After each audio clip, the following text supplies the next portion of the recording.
today is April the 8th, 2025, and we are now on chapter 150 of Psalm verse 6.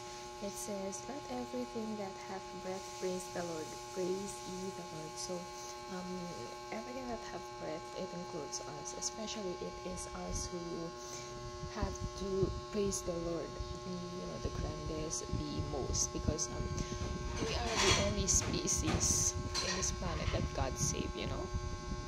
That Jesus died for. Jesus didn't die for the animals. Jesus didn't die for the nature around us. Jesus didn't also die for the buildings, the money that is all around us. He died for us. He died for humans so that we could be saved from the eternal destruction in hell. So let us praise him because he loves us and he saved us. It is as simple as that. And if we cannot praise him, then let us ask him to help us praise him even in times of trouble, in times of prosperity. Every time we should praise God every time, because it is one way of showing our